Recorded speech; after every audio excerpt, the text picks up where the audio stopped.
on va parler du gouvernement, on va parler de la désignation de l'informateur, on va parler de ce petit rififi entre l'Union sacrée contre l'Union sacrée, Mbosso contre Bahati Lukwebo. Nicolas Kayembe, bienvenue. Merci beaucoup, merci David. Alors, la désignation de l'informateur, Kabouya, c'était une surprise ou c'est quelque chose qui était déjà perceptible? Sûrement, c'était déjà perceptible, d'autant plus que l'honorable Augustin Kabouya, monsieur l'informateur nouvellement nommé, a pris ses commandes bien avant la nomination. Il avait déjà commencé avec une éventuelle collaboration avec tous les cadres de l'Union sacrée. Et ce n'est qu'une continuité de sa mission. Est-ce que maintenant, là, par rapport à ce qui se passe, il devra réunir toutes les tendances au sein de l'Union sacrée? Il y a déjà une fracture, il y a déjà des accusations entre Bahati Lukwebo ainsi que Modeste Bahati ainsi que Christophe Mbosso Nkodia. Bahati Lukwebo accuse Christophe Mbosso de vouloir déboucher certains députés pour sa réélection. Est-ce que l'informateur pourra-t-il arriver à concilier ces deux tendances? L'informateur est nommé pour informer le président de la République sur une éventuelle majorité parlementaire qui puisse accompagner bien sûr le président de la République dans son nouveau programme. Et il faut ici savoir que le président de la République a besoin de personnalités constantes, des personnalités adéquates, cohérentes, déterminées, authentiques, qui puissent l'accompagner dans cette mission si noble. Est-ce que Kabouya a la carrure d'être Il a cette carrure d'être un informateur? Il a cette carrure d'être un informateur. Parce que dans ce pays, on a connu de Charles Mwando, on a connu de Gizenga, c'était des anciens informateurs. On a senti qu'ils pesaient. Mais est-ce que chez Kabouya, il y a beaucoup de gens qui sont un peu sceptiques par rapport à la carrure de Kabouya? Oui, cette carrure d'Augustin Kabouya que moi je peux interpeller ici comme étant une marque de confiance envers le chef et une certaine manière de faire qui est totalement dans la vision du chef de l'État. C'est pratiquement une mission qui est grande et qu'il doit assumer avec toute responsabilité. Et nous pensons que à ces moments, à cette époque, nous avons eu dans ces pays des conciliabules politiques pour maintenir qui que ce soit au pouvoir, ou soit donner mandat à qui que ce soit. Mais écoutez, ces mandats que Kabouya a réussi aujourd'hui, c'est le fruit du travail bien fait. Alors, c'est le travail qui doit continuer et informer au président de la République, le président du Sénat, Modeste Bahati, le président de l'Assemblée nationale, qui sont des poids lourds de la politique congolaise au sein de l'Union sacrée. Nous devons savoir aussi qu'avec cette nouvelle majorité parlementaire, le poids politique de l'AFDCA, qui vient en deuxième position après l'UDPS et allié, avec plus de 36 députés nationaux, c'est déjà quelque chose de considérable. Et il faut aussi comprendre que Mbosso Kodiak Pwanga, le président de l'Assemblée nationale, honorable président du bureau d'âge, a aussi des députés. Et ces députés sont inférieurs à ceux des regroupements politiques de Modeste Bahati.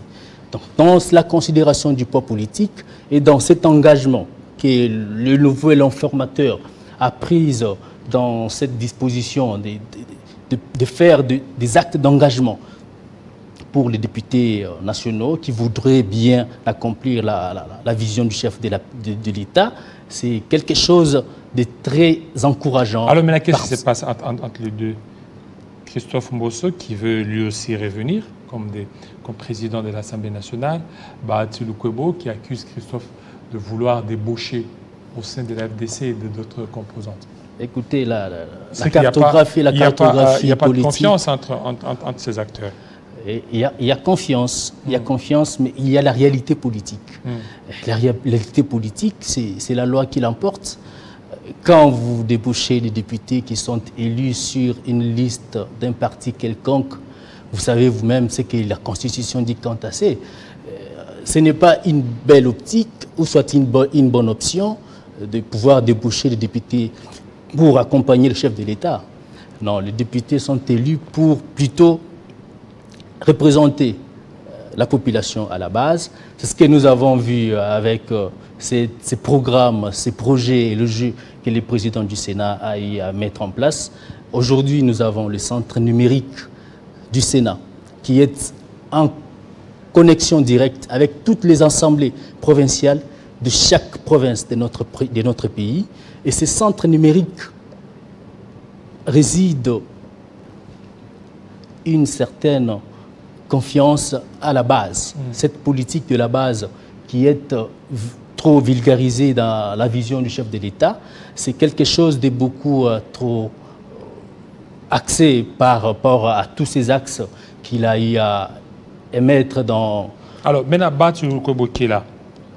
Mais Bahati, avec son regroupement AFDCA, jusque-là, on commence à voir qu'il y a un peu de frustration. Il y a des gens qui seraient élus, mais récalés par le président du regroupement ou l'autorité morale, Bahati Lukwebo. Vous ne voyez pas que ça aussi, c'est un malaise qu'il faut dissiper? Je pense que chaque regroupement politique a une position, a une administration, et il faudra suivre, bien sûr, l'administration du regroupement politique. Et chaque hiérarchie a une position à prendre.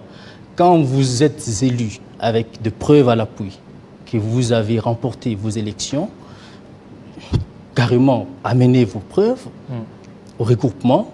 Il y a une commission qui est mise en place, et cette commission va tabler. Est-ce qu'il faut aller à la commission du regroupement, ou il faut saisir les instances judiciaires? Bien sûr, saisir les instances judiciaires tout en étant dans l'ordre et la hiérarchie du parti.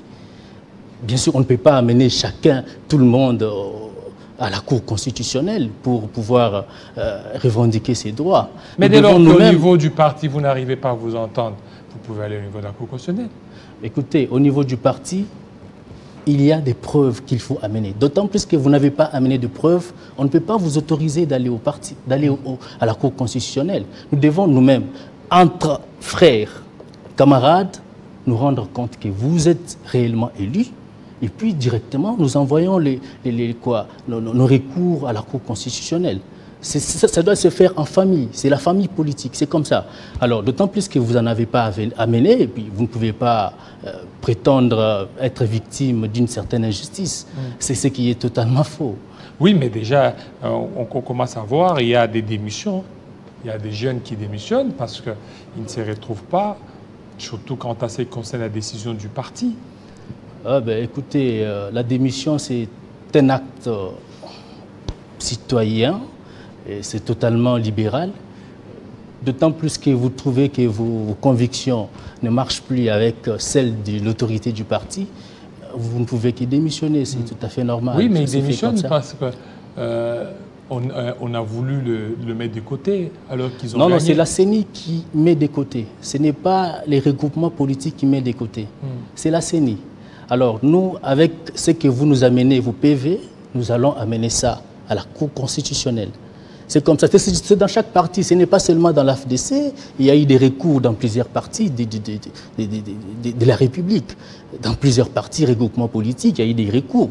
Et pourquoi il n'y a qu'à l'AFDC où il y avait des gens qui ont été très bien élus, beaucoup élus, plus que les autres partis? Alors, c'est ça un peu ce qui cloche un peu. Mais sinon, le climat est serein, la politique, elle est tout à fait dynamique. La nouvelle mission de l'informateur sera connue dans peu de temps. Nous aurons un Premier ministre, nous aurons un gouvernement et nous aurons une majorité parlementaire pour cette vision du chef de l'État, Félix Tshisekedi. Voilà, le président Félix Tshisekedi. Alors,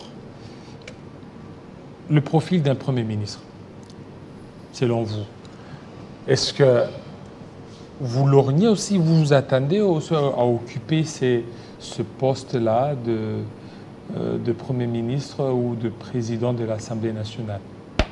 Écoutez... Parce qu'aujourd'hui, selon ce qui est là, au niveau de l'UDPS. L'UDPS, il y a 69 élus. Oui. Suivi, ça c'est au niveau d'abord national, au niveau de l'Assemblée nationale, suivi des UNC. Après, c'est AFDC. Parce que AFDC, ça c'est au niveau de l'Assemblée nationale. Sûrement. Alors, au niveau peut-être de toutes les assemblées provinciales, si on prend Assemblée provinciale, Assemblée nationale, oui. L'AFDC, peut-être c'est celle qui pourrait occuper la deuxième place. Mais au niveau de l'Assemblée nationale, c'est l'UNC. Sûrement, nous parlons du poids politique. Poids politique. Voilà, nous parlons du poids politique, du mandat électif. Nous avons un seul mandat, c'est le mandat présidentiel que nous avons eu avec un grand pourcentage. Et le mandat électif, c'est pour, bien sûr, accompagner le chef de l'État dans sa vision. Et écoutez, le Premier ministre que nous allons attendre, ça sera quelqu'un de constant, de déterminé, un vrai warrior. De l'UDPS ou de l'FDC? Écoutez, cela dépend du pouvoir discrétionnaire du chef de l'État. Je pense qu'au sein de l'Union sacrée, nous avons des têtes grises, nous avons des grandes personnalités qui peuvent assumer cette fonction. Il y a le président de l'UNC qui a aussi organisé une plateforme. Vous êtes aussi partant par rapport à cette plateforme qui a été organisée au sein de l'Union sacrée? D'autant plus que déjà la nomination d'un informateur est là. Je pense que c'est à lui de pouvoir nous dire quoi quant à ce. Il est informateur. Alors maintenant, aujourd'hui, au niveau du perchoir, Assemblée nationale, la FDC.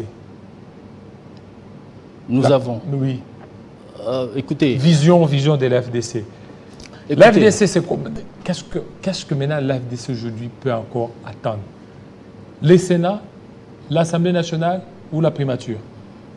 Écoutez, avoir un homme si concessionnel comme Modeste Bahati Lukwebo, c'est quelque chose de constant, de consistant pour l'avenir d'un État dans la politique.